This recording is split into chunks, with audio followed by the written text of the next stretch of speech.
Hello everyone, कैसे हो आप सब। आई होप कि आप सब बहुत अच्छे होंगे। तो मैं सोफिया आपका वेलकम करती हूँ लेजेंड ऑफ शानवू के एक और नए नोवेल चैप्टर में। तो आज की इस वीडियो में मैं फिर से 2 चैप्टर्स को एक साथ एक्सप्लेन करने वाली हूँ। और अगर आपने इसके पिछले चैप्टर्स को नहीं देखा है तो सबसे पहले उन्हें जाकर देख लीजिए, जिससे कि कोई कंफ्यूजन ना हो। हाँ, तो वीडियो को स्टार्ट करते हैं। तो चैप्टर 61 की स्टार्टिंग में हम एल्डर शूफू को रात में अकेले एक माउंटेन पर देखते हैं, जहाँ पर तभी अचानक से येचन भी आ जाता है और वो मास्टर शूफू से कहता है कि अरे वाह मास्टर, आपको इतनी बेहतरीन जगह कैसे मिली। वही अब येचन को ऐसे ब्लैक रोब से कवर्ड देखकर मास्टर शूफू से कहते हैं कि तुम अब भी अपनी हेयर या आइडेंटिटी को छुपा रहे हो। जिसके बाद वो येचन से कहते हैं कि क्या तुम तैयार हो, जिस पर येचन कुछ भी नहीं कहता और अजीब सी शक्ल बनाने लगता है। वही मास्टर से कहते हैं कि चलो तैयार हो जाओ और मेरे लिए जल्दी से मास्क लगा लो। पर तभी मास्टर शूफू येचन की तरफ देखते हुए कहते हैं कि प्लीज ये मत कहना कि तुम मास्क लाना भूल गए हो। जिस पर येचन कहता है कि नहीं नहीं लाया हूँ मास्टर। और जिसके बाद वो दोनों फ्लाइंग शॉट का यूज करके दान सिटी की तरफ निकल पड़ते हैं, जहाँ पर रास्ते में मास्टर शूफू येचन को बताते हैं कि ये कंपटीशन थोड़ा अलग है, जिसमें कि अगर कोई मास्टर किसी डिसाइपल को इस कंपटीशन में रिकमेंड करता है तो वो डायरेक्टली इस कंपटीशन में पार्टिसिपेट कर सकता है। और अगर कोई मास्टर किसी डिसाइपल को रिकमेंड नहीं करता तो उस डिसाइपल को खुद ब खुद साइन अप यानी कि पार्टिसिपेट करना पड़ेगा। जिस पर येचन कहता है इसमें क्या अलग है, ऐसा तो हर कंपटीशन में होता है। जिस पर मास्टर शूफू कहते हैं कि डेफिनेटली ये डिफरेंट है, क्योंकि जो भी अल्केमिस्ट खुद ब खुद पार्टिसिपेट करते हैं उन्हें इसके लिए रजिस्ट्रेशन फी देनी पड़ती है। लेकिन अगर एक सीनियर अल्केमिस्ट यानी कि कोई सीनियर मास्टर किसी डिसाइपल को रिकमेंड करता है तो उसको रजिस्ट्रेशन फी नहीं देनी पड़ती। जिस पर तभी येचन कहता है कि अरे वाह, ये तो मेरे लिए अच्छी बात है, क्योंकि इससे मेरे बहुत सारे पैसे बच जाएंगे। लेकिन तभी मास्टर शूफू उससे कहते हैं कि मैं तुम्हारी आइडेंटिटी को रिवील नहीं करना चाहता, इसीलिए ही मैं कंपटीशन में तुम्हें रिकमेंड नहीं कर सकता। और जिसका मतलब ये है कि तुम्हें खुद ब खुद साइन अप करना पड़ेगा। और ये सुनते ही येचन उदास होते हुए कहता है तो क्यों ना मैं अपनी आइडेंटिटी को छुपाना बंद कर दूं, ये तो बहुत ज्यादा इनकन्वीनियंट है। जिस पर तभी मास्टर उस पर भड़कते हुए कहते हैं कि क्या तुम्हारे लिए पैसा तुम्हारी लाइफ से ज्यादा इम्पोर्टेंट है। जिस पर येचन कहता है कि मेरे पास तो पैसे ही नहीं है। फिर थोड़ी देर बाद मास्टर शूफू एक सिटी में आके रुकते हैं और ये देख येचन उनसे पूछता है कि आखिर आप यहाँ पर क्यों रुके, क्या आपको टॉयलेट जाना है। जिस पर मास्टर से कहते हैं कि तुम बेवकूफ के बेवकूफ ही रहोगे, मैं टेलीपोर्टेशन एरे को चेंज करने जा रहा हूँ। हम ऐसे तो 600,000 किलोमीटर का सफर तय नहीं कर पाएंगे। फिर थोड़ी दूरी पर पहुँचने के बाद येचन एल्डर से पूछता है कि आखिर दान सिटी कितनी दूरी पर है। जहाँ तक मुझे पता चला था तो ये हैंगियो से कम 500,000 माइल्स की दूरी पर है। जिस पर एल्डर उससे कहते हैं कि आखिर तुम्हें जल्दी क्या है, हम तो वैसे भी वहाँ पर जा ही रहे हैं। वही अब येचन अपने ड्रामे को शुरू करते हुए कहता है कि आखिरकार वो दिन आ ही गया। उसको ऐसे रोते हुए देख मास्टर शूफू से कहते हैं कि जरा अपना हुलिया तो देखो, तुम इतनी दूर आने के बाद भी वैसे के वैसे हो। जिस पर येचन कहता है कि ऐसा नहीं है कि मैं इसे बियर नहीं कर सकता, लेकिन जब भी मैं किसी कंपटीशन में पार्टिसिपेट करता हूँ तो इसमें मेरे बहुत सारे पैसे चले जाते हैं। जिसके बाद नेक्स्ट सीन में हम देखते हैं कि ये दोनों दान सिटी में पहुँच गए थे और दान सिटी को देख कर येचन कहता है कि वाओ, क्या ये दान सिटी है, ये तो लार्जेस्ट एंशिएंट सिटी है जो कि मैंने आज तक देखा है। वही मास्टर शूफू येचन को बताते हैं कि ये city full of magic circles है, जहाँ पे की ग्रेट चू की 60% से भी ज्यादा एल्केमिस्ट इस सिटी में गैदर होते हैं। एक एल्केमिस्ट की अपील कोई मजाक नहीं होता है। 3 सेक्ट्स के साथ ब्लडथर्स्टी हॉल के लोग भी यहाँ ऐसा करने की हिम्मत नहीं करते। उनकी बातों को सुनकर येचन कहता है इसका मतलब है कि मुझे दान सिटी में कोई भी गड़बड़ नहीं करनी चाहिए। वही हम मास्टर येचन को सेपरेट होकर अंदर जाने को कहते हैं और कहते हैं कि अपना मास्क मत निकालना, साइन अप भी कर लेना और साथ ही अपनी ट्रू फायर का कलर भी चेंज करना मत भूलना। फिर एल्डर शूफू वहाँ से जाते हुए कहते हैं कि अगर कुछ भी होता है तो दान मेंशन में आके मुझसे मिलना। उनके जाते ही उस सिटी को देखकर येचन कहता है कि ये कोई ऑर्डिनरी जगह तो बिल्कुल नहीं है। वही तभी अचानक से ज़ेंगिंग सेक्ट का एक डिसाइपल युआन अपने मास्टर से कहता है कि मास्टर, मैंने सुना कि वो गधा येचन अभी भी जिंदा है। अब अपना नाम सुनते ही येचन चौकन्ना हो जाता है और उनकी बातों को सुनने लगता है। फिर वो डिसाइपल युआन आगे कहता है कि क्या वो दानदाव कंपटीशन में पार्टिसिपेट करने के लिए आएगा। जिस पर उसका मास्टर से कहता है कि वो लकी है कि वो बच गया, लेकिन सिर्फ ट्रू फायर होने से ही एल्केमिस्ट नहीं बनते। जिस पर उसका डिसाइपल उससे कहता है कि वो बहुत ज्यादा हॉट है, इसीलिए ही तो वो ब्लाइंड हो गया। जिस पर उसका मास्टर एक गंदी सी शक्ल बनाते हुए कहता है कि अब वो बस एक वेस्ट है और अगर शूफू से यहाँ लाने की हिम्मत करता है तो मैं उसे यहाँ से दफा होने को कहूँगा। जिस पर उसका डिसाइपल भी हंसते हुए कहता है वैसे शायद खुद येचन भी यहाँ आने से डर रहा होगा। लेकिन तभी अचानक से युआन की नजर येचन पर पड़ जाती है और वो तुरंत उस पर चिल्लाते हुए कहता है कि आखिर तुम हमें फॉलो क्यों कर रहे हो। जिस पर तभी येचन भी अपने ही स्टाइल में उससे कहता है कि तुम्हें कैसे पता कि मैं तुम्हें फॉलो कर रहा हूँ, तुम आगे देख के चलते हो या पीछे देखते हुए। जिस पर युआन उसे धमकाते हुए कहता है कि अगर तुमने अब एक शब्द और कहा ना तो मैं तुम्हारी आंखें बाहर निकाल लूंगा। फिर तभी उसके मास्टर से शांत करते हुए कहते हैं कि युआन इन बेकार की चीजों में टाइम वेस्ट नहीं करते और जिसके बाद वो दोनों आगे बढ़ जाते हैं। वहीं उसे देखकर येचन गुर्राते हुए अपने आप से कहता है कि आखिर ज़ेंगिंग सेक्ट वालों के पास इस तरीके के कमीने कहाँ से आते हैं। वहीं दूर से युएन ये चेन को देखते हुए अपने मास्टर से कहता है कि उस कछुए जैसे दिखने वाली लड़की को तो देखिए कैसे हमें घूर रहा है। जिस पर उसके मास्टर कहते हैं मुझे इन सब चीजों से कोई फर्क नहीं पड़ता। जिसके बाद ये चेन रजिस्ट्रेशन एरिया में जाता है जहाँ पे कि कोई भी नहीं होता। फिर ये चेन वहाँ पर मौजूद सीनियर के पास जाकर उन्हें बताता है कि मैं यहाँ पर रजिस्ट्रेशन करने के लिए आया हूँ। जिस पर वो सीनियर सोते सोते ये चेन से उसका नाम पूछते हैं, जहाँ पर ये चेन अपना नाम नाइट बताता है। जिसके बाद वो उसे एक जीट स्लिप देते हुए कहते हैं कि रजिस्ट्रेशन फी 100,000 गोल्ड कॉइन्स है। और इतना सुनते ही ये चेन के ऊपर तो बिजली गिर जाती है। वही वो सीनियर उससे पूछते हैं कि क्या सब ठीक है। जिस पर ये चेन को ना चाहते हुए भी कहना पड़ता है कि नहीं कोई प्रॉब्लम नहीं है। पर वही वो अपने मन में कहता है कि हाय मैं तो लुट गया, बर्बाद हो गया। इसके बाद वो सीनियर ये चेन को बताते हैं कि एल्केमी सिटी से आया एक एल्केमिस्ट पीछे एल्केमी शो कर रहा है और जो भी रजिस्टर करने के लिए आएगा उसे ये देखने का मौका मिलेगा। जिसके बाद ये चेन उस एल्केमी शो को देखने के लिए चला जाता है। हॉल में पहुंचकर उसे डिफरेंट ग्रेड्स के रूम्स दिखते हैं। अब ये देखकर ये चेन सोचता है कि कौन सा वाला बेटर है। फिर वो रैंडमली एक रूम में जाने का ट्राई करता है, लेकिन वो पोर्टल उसे दूर पीछे फेंक देता है। ये देख ये चेन कहता है कि आखिर इसने मुझे बाउंस बैक क्यों किया। वही हम देखते हैं कि पास वाले रूम से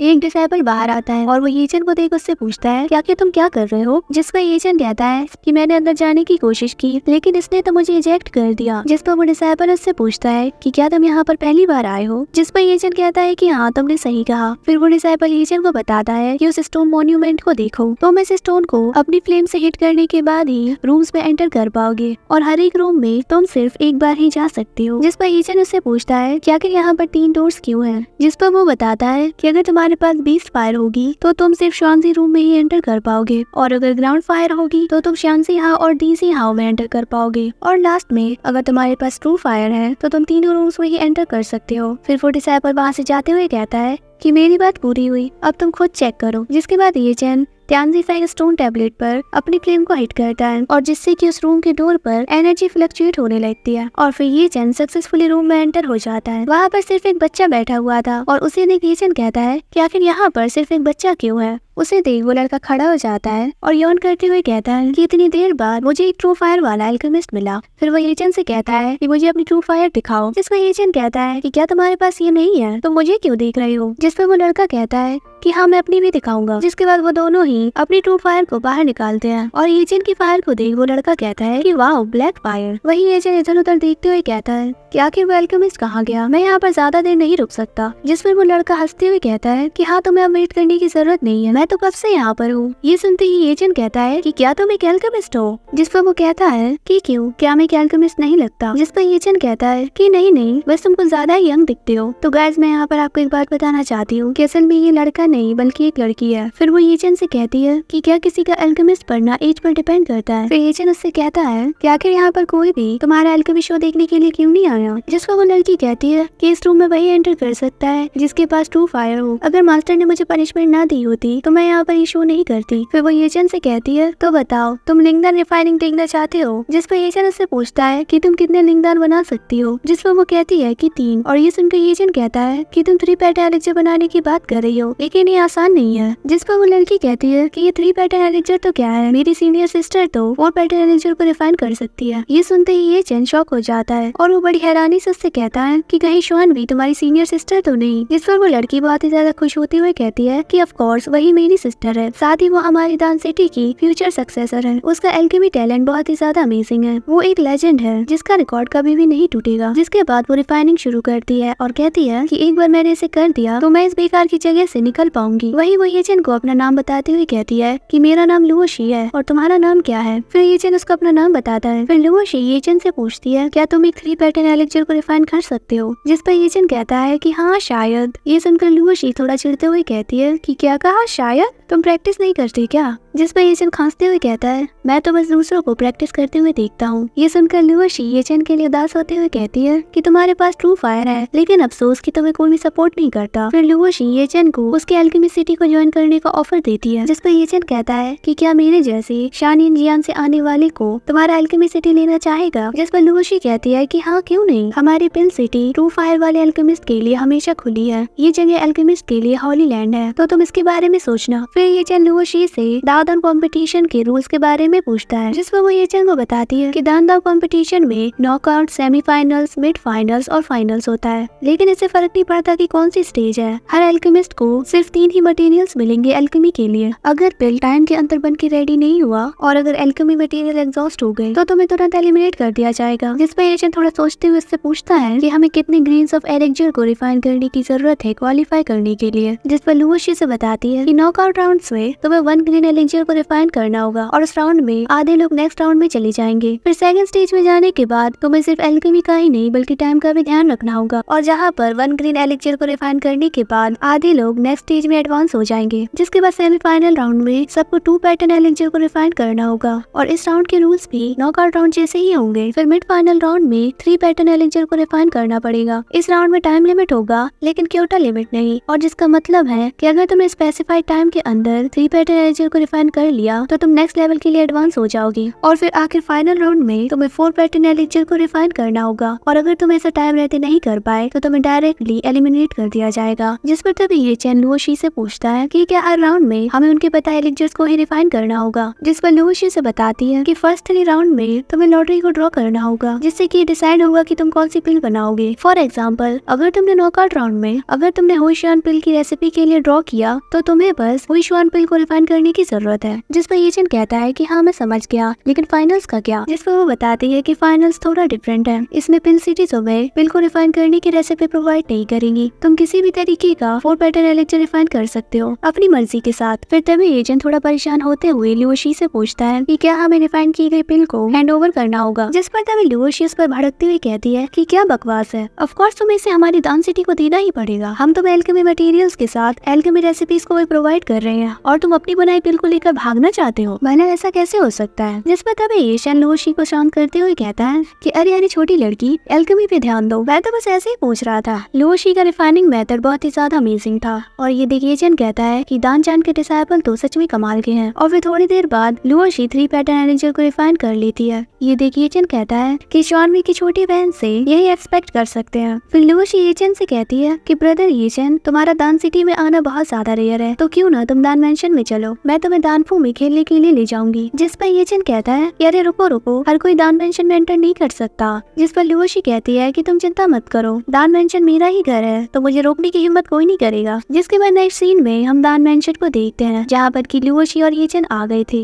लेकिन तब अचानक से वहाँ पर हम किसी के बहुत ही ज्यादा खूबसूरत लहराते हुए बालों को देखते हैं और ये किसी और के नहीं, लुओशी की सीनियर सिस्टर शॉनवी के थे। उसे देख एजेंट कहता है कि क्या यही शॉनवी है? वही शॉनवी लुओशी से पूछती है कि क्या तुमने मास्टर के दिए हुए टास्क को कंप्लीट कर लिया? जिस पर लुओशी बहुत ही ज्यादा खुशी से कहती है कि हाँ मैंने इसे ऑलरेडी कर दिया, इस लड़के ने मेरे एल्केमी शो को देखा है। फिर शॉनवी उससे कहती है कि तो फिर मास्टर के पास चलो। वही लुओशी एजेंट को भी अपने साथ ले जाती है। जिसके बाद नेक्स्ट सीन में हम लुओशी के मास्टर को देखते हैं और वो लुओशी से पूछते हैं कि क्या तुमने मिशन को कंप्लीट किया? जिस पर लुओशी कहती है कि हाँ मैंने कर दिया। जिसके बाद मास्टर की नजर एजेंट पर पड़ती है और वो अपने मन में कहते हैं कि मैं इसके मास्क की वजह से इसका चेहरा नहीं देख सकता। वहीं लुओशी अपने मास्टर को बताती है कि इसका नाम एजेंट है, इसने ही मुझे 3 पैटर्न पिल को रिफाइन करते हुए देखा है। अगर ये नहीं होता तो मैं उस बेकार से रूम में अब तक पड़ी होती। जिसके बाद मास्टर एजेंट से कहते हैं कि तुम्हें ज्यादा पोलाइट होने की जरूरत नहीं, वैसे तुम तो इतने ज्यादा टैलेंटेड हो, फिर भी तुम्हें किसी ने रिकमेंड क्यों नहीं किया? जिसमें एजेंट थोड़ा झूठ बोलते हुए कहता है कि मैं तो माउंटेन से आया हूँ और मैं एल्केमी वर्ल्ड के किसी भी सीनियर को नहीं जानता। वहीं लुओशी अपने मास्टर से कहती है कि मास्टर क्यों ना आप इसको अपनी डिसाइपल बना ले। पर तब अचानक से शॉनवी उससे कहती है कि लुओशी ज्यादा बेवकूफी मत दिखाओ, इसकी स्ट्रेंथ मेरे दान सिटी के डिसाइपल बनने से मैच नहीं करती। जिस पर लुओशी कहती है कि तो क्या हुआ, ये धीरे धीरे कल्टीवेट करेगा। जिस पर शॉनवी कहती है कि ठीक है टीचर, जैसा आपको ठीक लगे। फिर तभी मास्टर एजेंट से पूछते हैं कि क्या तुम मेरे दान सिटी का डिसाइपल बनना चाहोगे? जिस पर तभी एजेंट अपने मन में सोचने लगता है कि क्या ऑलरेडी एक डिसाइपल दान सिटी का भी डिसाइपल हो सकता है। उसको ऐसे चुप देखकर मास्टर सोचने लगते हैं कि कहीं ये एक सेक डिसाइपल तो नहीं। और फिर इसी सीन के साथ ये वाला चैप्टर यहीं पर कंप्लीट हो जाता है।